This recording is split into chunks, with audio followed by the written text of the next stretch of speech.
Hola, bienvenidos a esta nueva presentación de la segunda Feria Internacional del Libro de Consignas. Gracias por estar ahí, por estar acompañándonos desde la primera jornada. Y hoy tenemos con nosotros a Manuel Antón Mosteiro García. Él es español, es licenciado en Filología Hispánica, sección galego-portugués, profesor titular de Lengua y Literatura Gallega, fundador de la Asociación Amigos de Joan Carvalheira, no sé si se pronuncia así, él después nos Sí, dirá, efectivamente. que actualmente preside, miembro del jurado del primer premio de poesía Joan Carvalheira, del premio de narrativa Blanco Amor y del premio de jornalismo Joan Carvalheira, ganador del noveno certamen de poesía Domingo Antonio de Andrade, segundo premio en el concurso Letras como Espada de Microrrelato en 2015. Es el autor de la novela Tres acordes para una antigua melodía, los poemarios Alma de Mar, Poemas olvidados pero deseados y Pinceladas sueltas en 2021. El libro de relatos Memorias de un joven de aldea en 2021 y la novela juvenil Galacetic 3001, entre otras, porque tiene una vasta experiencia allí, he estado mirando. Bienvenido, Manuel, felices de recibirte y de poder compartir contigo en esta Feria del Libro de Consignas Escritores. Y yo encantado, Vanessa, de poder estar con vosotros en esta segunda edición. Bien, para comenzar, Manuel, quisiera que nos contaras qué te ha llevado a escribir. Tengo entendido que has comenzado en tu adolescencia, algo de poema, ficción, lo que dio vida después a varios poemarios que quedaron medio en el olvido y que publicaste años después, ¿no? Entonces, nos gustaría saber qué te impulsó a escribir. Sí, a ver, yo desde adolescente tengo ese impulso por escribir. ¿Qué pasa? Que lo que uno escribe de adolescente lo va dejando, lo va guardando y fueron quedando ahí guardados en un cajón durante años. Y hace aproximadamente 3 años descubrí el mundo de la autoedición, porque yo tenía ya un par de obras pendientes de publicación con editoriales, era el caso de el- la, la novela Tres acordes para una antigua melodía y Memorias de un joven de aldea, originariamente escritas en gallego y con dos editoriales estábamos ya prácticamente para publicar. ¿Qué fue lo que sucedió? Pues por diferentes cuestiones se quedaron sin publicar. Nunca por el hecho de la calidad editorial, sino por otras cuestiones de interés de la editorial. Entonces, eso me llevó a empezar a investigar sobre el mundo de la autoedición. Yo desconocía totalmente ese mundo allá por el año 2020 aproximadamente y descubrí pues todo ese mundo. Y a partir de ahí, pues publiqué primero Tres acordes, después salió Memorias de un joven de aldea y en ese momento recordé que tenía toda una serie de materiales de juventud y como la finalidad no es convertirlos en un bestseller, sino un poco que salieran a la luz, pues empecé a publicar todos esos poemarios. Siempre desde la perspectiva de ese joven adolescente, de esa falta de madurez, obviamente. No se pueden concebir como poemas o poemarios escritos actualmente, posiblemente los hubiera escrito de otra forma. Y toda la aventura surgió con la primera de las obras, que es la dedicada a Alfonsina Storni, 21 poemas dedicados a Alfonsina Storni. Entonces yo ahí explico un poco cómo surge esos 21 poemas. También tengo muy claro que hoy no los escribiría así, pero fue fruto de ese encuentro ocasional. Y Yo estaba en... fuiste fiel a esa época y eso está buenísimo. Sí, ese encuentro, porque fue algo ocasional. Entonces, yo siempre me gusta contarlo porque las cosas yo creo que no surgen por casualidad. Entonces, en el caso de ese poemario, yo estaba estudiando y tenía la manía de estudiar en mis tiempos universitarios con la radio puesta. Entonces, escucho una canción que era la de Mercedes Sosa, pero en la versión de un grupo que eran boleros bengalíes que acababa de publicar su primer disco y entre ellos estaba esa canción. Entonces, el campo se quedó un poco ahí. Esto fue pues sobre un martes o un miércoles. Y yo el fin de semana, como hacía habitualmente, pues salí con unos amigos, salimos por ahí a tomarnos algo y entramos en un local, en un pub, y había una chica que estaba cantando.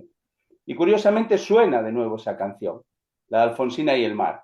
Y entonces ese día, al día siguiente por la mañana dije yo, esto me pide escribir algo. Y entonces, recordando la canción, empecé a escribir esos 21 poemas. Digo que hoy en día no los hubiese escrito porque Mercedes Sosa, y me perdonaréis los que sois sudamericanos, porque Mercedes Sosa es un poco el tótem, uno de los tótem de la música, yo creo que le hizo un flaco favor a Alfonsina Storni con esa canción. Porque da la sensación de ser una mujer desamparada, una mujer que se suicida por amor, y todo lo contrario, es decir, es una personalidad muy fuerte. Obviamente, Alfonsina nunca se hubiera suicidado por amor, porque tenía un carácter suficiente como para poder sobreponerse a esa situación.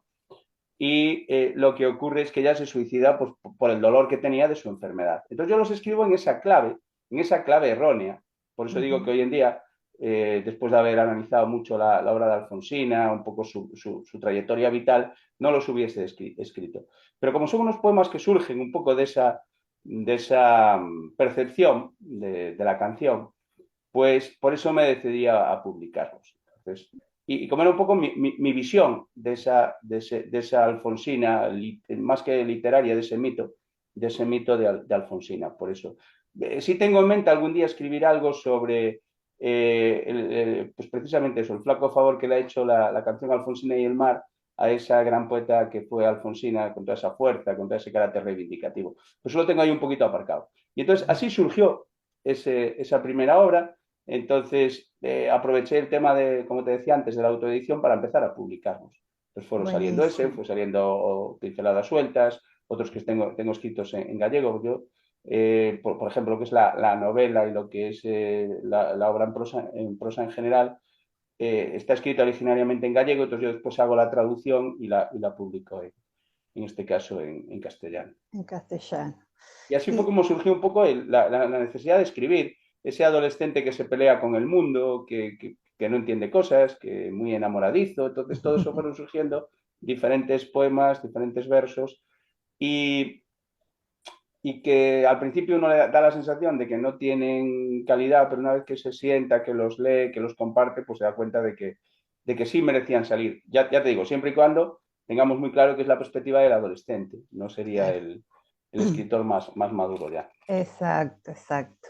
Bueno, muchas gracias por habernos ilustrado al respecto. Está bueno muchas veces saber cuál es el contexto y me encanta que hayas sido fiel a los poemas y a lo que en esa época era tu percepción sobre todo esto, ¿no? Porque muchas veces yo, por ejemplo, encontré poemas de mi adolescencia y escritos de mi adolescencia y los actualicé y pierden mucho, ¿no? Tengo igual las antiguas versiones, pero los actualicé para mí, no están publicados ni nada, pero hice esa actualización y ahora que lo veo desde tu perspectiva, me encantó que fueras fiel a ellos. Así que bueno, Sí, es un porque, aporte muy lindo. no, y que cada uno de ellos tiene su circunstancia propia. Entonces, sería un poco en ese sentido tratar de verlos desde la perspectiva actual, pues hacerles perder un poco ese sentido, esa vida, esa Exacto, frescura. Y por exacto. eso, los dejé tal cual. Y de hecho, en lo que es el prólogo de cada uno de esos libros se deja muy claro que son obras escritas en su momento y ante Exacto. esas circunstancias. Bueno, te agradezco por esta lección.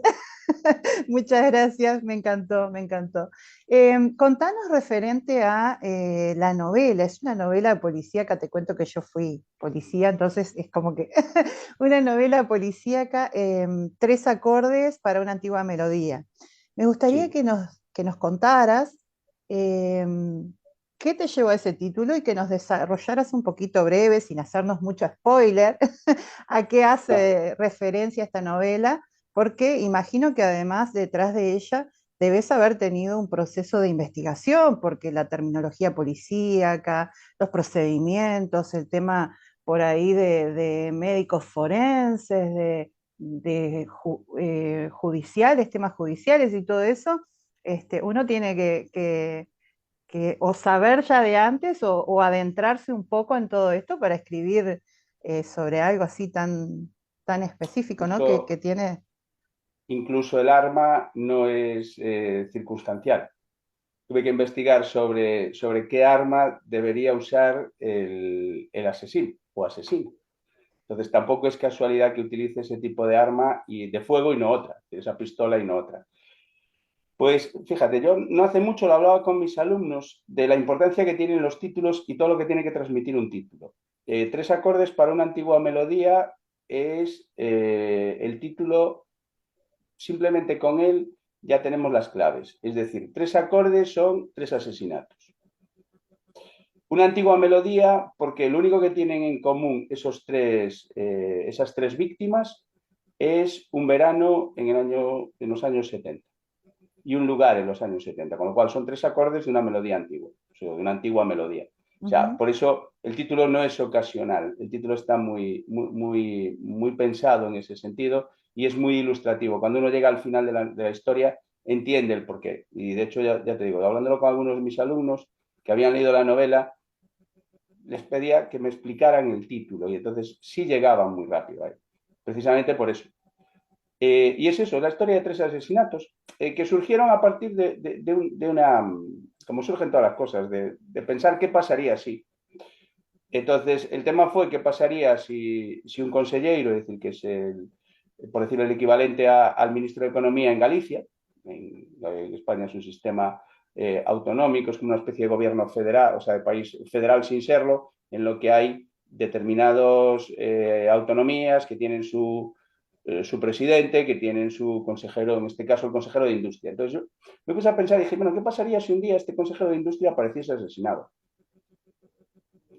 De una forma muy peculiar, que lleva a pensar en diferentes perspectivas, porque la historia la vamos viendo desde la perspectiva del inspector. Es decir, es el inspector el que nos va llevando por la investigación, incluso tenemos acceso a su libro de notas en el que vemos cómo él va planteando lo que son las diferentes hipótesis, cómo esas hipótesis las va eliminando a medida que aparece un segundo asesinato, un tercer asesinato. Ya te digo que son presuntamente tres personas que no tienen relación. El primero ya desencadena, es el consejero de Industria. El segundo es un empresario mexicano. Y el tercero es un representante de futbolistas que vive en el País Vasco. Como ves, son tres personas que teóricamente no deberían tener ninguna No relación. debería, Pero lo exacto. que tienen en común es que los asesinatos son iguales. Entonces, ese es su vínculo común. Y solo tienen otro vínculo común, que es que en la década de los 70, cuando eran adolescentes, coinciden un verano en un pueblo de Galicia, un pueblo costero de Galicia, y ahí pasan ese mes de agosto, ese mes de agosto del año 76.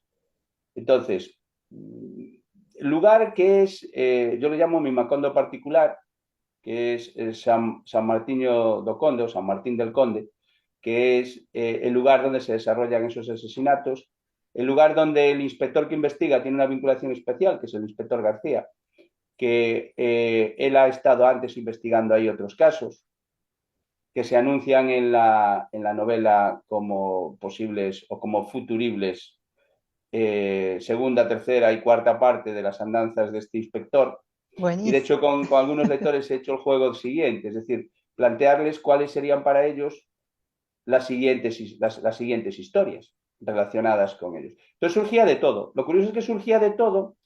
Alguien me había planteado, bueno, pues deberías hacer una segunda parte desde la perspectiva del asesinado de origen mexicano. Deberías hacer una tercera parte desde el otro asesinado. Yo diciendo, pues no tenía pensado.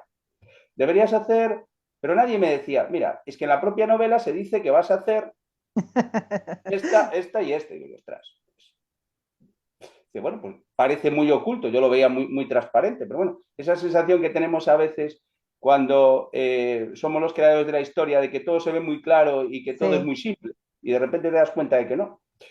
Entonces, ese lugar, que yo decía que es mi Macondo particular, es el lugar de mi infancia, que es un lugar de la costa gallega que tiene parte rural, parte urbana. De hecho, el recorrido que se hace por el pueblo, que es donde estaban esos adolescentes durante su verano, hay lugares reales. Es otro juego que también he hecho con algunos lectores de la zona, es que me digan dónde están esos lugares, porque siguen estando presentes. Entonces, todo eso va creando pues esa sensación. ¿Cómo nace la historia? Pues la historia nace de romperme la cabeza con dos historias paralelas. Es decir, yo había empezado a escribir una novela de protagonista adolescente. Entonces llegué a la mitad del capítulo, creo que era el segundo o tercer capítulo, y la dejé aparcada. Y entonces me puse con esta policíaca. Y llegué a un punto que dije yo, pero vamos a ver, si tengo la mitad de un lado y la mitad de otro, lo mejor es unirlos. Entonces la historia va fluyendo del presente al pasado, es decir, de la investigación que hace en ese presente, que pueden ser los años 90 aproximadamente, el inspector García, y los acontecimientos del verano. Entonces es curioso porque de repente pasan los primeros capítulos y te encuentras con un capítulo que está escrito de forma diferente. ¿Por qué? Porque es la otra historia. Claro. Entonces acabé uniendo las dos. Y a partir de la unión de las dos, pues surgió. Son 3 acordes por una antigua melodía y 2 historias pegadas, entre comillas, que van del presente al pasado. Entonces, así surgió un poco. Y tiene un final imprevisible, porque algunos lectores me decían, pero vamos a ver, este final pide también otra segunda parte. Me estáis diciendo las cosas, porque además de las 3 partes que tengo previstas ya, otras 3 por otro lado, entonces acabaremos con 7, prácticamente, sí. Porque sí es cierto que al final dice pero no dice. Es decir, cada uno tiene que interpretar cuál es el leitmotiv de los asesinatos y cuál es la asesina o asesino, que tampoco se Bueno, dice claramente, se insinúa. bien, bueno, muchas gracias. Dan muchas ganas de leerlo, la verdad, y más a mí me encanta todo eso. Bueno, contanos también, porque no quiero dejar que se nos pase el tiempo sin que nos hables de Memorias de un joven de aldea, que tengo entendido que es una recopilación, corregime si me equivoco, de varios relatos sobre el medio rural, un homenaje a las raíces, a la infancia, a los abuelos.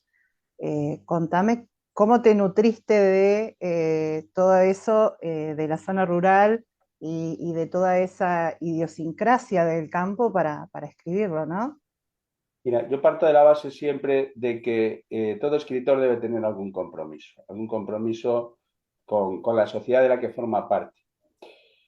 Hay un poeta gallego que era eh, bueno, ahora se me ha ido el nombre, Manuel Curros Enrique, que él decía, tiene un poema que se titula Crebar las liras, que es romper las liras, que le decía a los poetas, y hablaba de la poesía en general, decía a los poetas que se dedicaban a cantarle a la naturaleza y al amor, etcétera, etcétera, que rompiesen sus liras. Que la poesía tenía que ser otra cosa, la poesía tenía que ser un instrumento para mejorar la sociedad. Y otro escritor gallego, que es Álvaro Cunqueiro, parte de la base de que el escritor también tiene que ser un poco el encargado de retratar ese mundo que va a desaparecer. Entonces yo cogiendo un poco las dos ideas, lo que hice fue recopilar toda una serie de historias de mi infancia, porque son de mi infancia, y personajes de mi infancia, y hacerles un poco esa foto fija, que son esos relatos. Y unido a esto, estaba otro escritor, el tercero en discordia, porque nunca hay dos sin tres, que es Castelao, que había escrito una obra titulada Un hoyo de vidrio, o sea, un ojo de vidrio, Memorias de un esqueleto, que era la historia de un esqueleto que en vida tenía un ojo de cristal que no le servía para nada, pero cuando se muere descubre que le sirve para ver lo que pasa en su cementerio. Entonces lo describe. Y a partir de ahí a mí se me ocurrió hacer algo parecido. Es decir, estas memorias de un joven de aldea son unas memorias que llegan a un profesor que las recibe y él las da a conocer. Pero son las memorias de un joven, o sea, de un joven que en su momento emigra, vuelve a su pueblo y muere allí. Entonces, el inicio es un poco desconcertante y ahí lo dejo caer hasta llegar al punto en el que empezamos esas memorias. Y realmente esas memorias son los relatos de la infancia de un niño que ve el mundo desde esa perspectiva de niño. Hay un relato en el que él no entiende, ese niño no entiende por qué él quiere tener un perro. Y decía que todas las casas de alrededor había uno, dos, la que no tenía tres, pero que en su casa no había un perro. Entonces estaba siempre con esa historia. Y un día coge a su abuelo, que es un poco su acompañante en todo este viaje, eh, y le dice, mira, yo es que aquí hay una cosa, abuelo, y tú me dices siempre lo mismo, que si uno se queda con algo en la cabeza y se muere con ese tema, las cosas no van bien. Entonces yo necesito saber ya de una vez por qué no tenemos un perro. Entonces a partir de ahí el abuelo le cuenta por qué no tienen un perro. Entonces es un poco, a mí me gusta jugar con la historia dentro de la historia, es decir, una historia te lleva a otra. Entonces, vamos de la mano de ese niño y de su abuelo, recogiendo una especie de fotos fijas todos esos personajes. Hay otro personaje que también es un personaje real, eh, que tenía, y yo no creo en estas cosas, pero en Galicia se dice las meigas a ver las ainas, es decir, a ver las hay. Y este personaje tenía poderes, poderes paranormales, a mí no me gusta decirlo, pero tiene una sensibilidad especial. Y de repente él decía, o te decía, cuándo se iba a morir alguien. Es decir, en tal casa va a morir alguien. No sabía exactamente quién, pero porque acabo de ver pasar su entierro. Y entonces, yo ya te digo, estas cosas no creo, pero él un día me dijo, literalmente, me dijo, mira, cuando nazca mi primer nieto yo voy a estar vivo, pero no lo voy a ver. Y efectivamente, cuando nació su primer nieto, él estaba vivo, pero estaba ciego. Entonces no lo llegó a ver. Entonces, son esas cosas que te van llevando. Entonces, es uno de los personajes de la historia y se van contando pues, diferentes, eso ya te digo, diferentes historias, diferentes situaciones del mundo rural gallego. Te decía antes que mi espacio literario es un espacio que vive, que tiene parte urbana, que tiene parte rural, que mira hacia el mar, pero también mira hacia el campo. Y yo me crié en la parte del campo. Entonces, todo eso se recoge en esas memorias, que es una especie de homenaje a todo esto, que ya obviamente ha desaparecido, es decir, pero que es una forma de que siga en el tiempo y que no desaparezca de todo. No Entonces, así es desaparece. como surge ese libro de relatos. Bien, muchas gracias. Contanos, Manuel, eh, ¿cómo es tu proceso de escritura? Es decir, ¿te viene la idea, la inspiración, te sentás y escribís o tenés determinados horarios, determinada disciplina o rutina, por decirlo de alguna manera, para escribir? A ver, yo lo digo siempre, mi teléfono, el programa de notas de mi teléfono móvil tiene un montón de anotaciones. De repente, pues veo algo, lo guardo, pues algún recorte de periódico y cosas así, y los voy guardando. Eh, y eso después te va sugiriendo pues algún tipo de historia.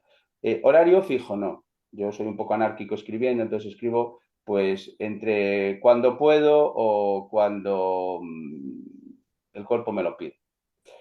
Y a veces necesito tener algún impulso en ese sentido. Pues de repente algún concurso literario, alguna propuesta de alguien que me dice, mira, tienes que escribir algo sobre este tema. Y entonces voy exhumando. Te puedo poner como ejemplo, en el certamen de consignas, uno de los relatos, ¿cómo escribo esta historia? La historia había que escribir la historia al revés, del final hacia el principio. Y entonces cogí y dije yo, vamos a ver, yo tengo algo por aquí que me puede servir. Y entonces era unas notas que había tomado un día saliendo de casa. Es decir, mi casa está directamente en una playa, solo hay una calle que la atraviesa. Entonces un día que me iba a trabajar, abro el portal de casa y veo en la playa una figura de una mujer sentada en la playa mirando al mar y al lado tenía el coche de un bebé. Eran las 8:30 de la mañana y dije, bueno, pues mira, voy a anotar. Y entonces hice unas anotaciones, 4, 5, 6 líneas, mujer en la playa, un bebé y tal. Y a partir de ahí dije, bueno, esto algún día puede dar una historia. Y aprovechando esa propuesta de escribir la historia al revés, pues dije, mira, pues voy a sacar esto por afuera. Voy a sacar estas líneas y a partir de estas líneas vamos a construir la historia. Claro, el final ya lo tenía para el principio de la historia, que era esa situación. O sea, esa mujer viendo amanecer la playa con el cochecito al lado. Cochecito que yo no sabía si había alguien dentro, si no había. Entonces, eso lo vas guardando. Eh, Otra de las historias con la que estoy ahora trabajando viene de la parte de la asociación de la que comentabas antes, que el presidente, Joan Carballeira, que es una asociación de recuperación de memoria histórica. Entonces, a partir de todo el proceso de investigación que iniciamos, pues de gente represaliada en el pueblo y tal, pues fueron saliendo diferentes personas que fueron contando su experiencia personal y eso lo fui guardando. Y lo tengo ahí guardado. Y empecé a darle vueltas y está empezando a salir un poco la historia de, una historia centrada precisamente en esa época, entre el 36 y el 39 en esta zona. Y ya te digo, van surgiendo así las ideas. O de repente alguien me dice, mira, anímate a participar en el concurso que voy a montar un concurso y tal, oye, ¿te apetece? Digo, pues bueno, venga, participo. ¿Qué tengo que hacer? Pues tienes que escribir un microrelato de terror en 200 palabras. Pues vale. Todo eso después lo voy agrupando y van saliendo cosas un poquito Genial, más sí. extensas. Pero un horario fijo para escribir, ¿qué más quisiera? Tener un horario fijo para escribir. Verdad, es verdad. Bueno, Manuel, ha sido un gusto tenerte, pero se nos está yendo el tiempo. Habrá otras oportunidades, pero no quiero que nos despidamos sin que nos digas dónde pueden ubicar tus obras, dónde pueden leer sobre ti, conocerte, comunicarse contigo. Mira, yo tengo una página web que es bateledicions.gal y ahí van apareciendo cosas. Si no, en Linktree, que es o sea, Ujú. linktree.batel/bateledicions, ahí lo que tiene esa web es que te permite agruparlo todo. Entonces ahí está absolutamente todo. ¿Dónde se pueden leer mis obras? Ahora mismo están publicadas fundamentalmente casi todas en Amazon. Algunas de ellas también están en Kobo, en Google Books y en o en BitLittle, que es una aplicación argentina. Y ahí sí Bien. pueden. Y si no, directamente a mi correo info@bateledicions.gal y ahí sin ningún problema. Genial, muchísimas gracias Manuel, ha sido un gusto conocerte y bueno, y tener esta entrevista contigo. Esta charla fue más bien una charla y me agradó muchísimo. Esperemos contar contigo en alguna otra oportunidad. Para lo Invitamos que a queramos. todos, invitamos a todos a que sigan disfrutando de esta feria, a que si tienen preguntas para Manuel, las dejen en comentarios que Manuel se las va a contestar. Y bueno, muchas gracias Ha nuevamente. sido un placer, Vanessa, poder estar con todos vosotros y con todos vuestros, iba a decir oyentes, un poco oyentes, lectores y televidentes en este caso. Exacto. Continuamos en la segunda Feria Internacional del Libro de Consignas Escritores. No te muevas de la pantalla.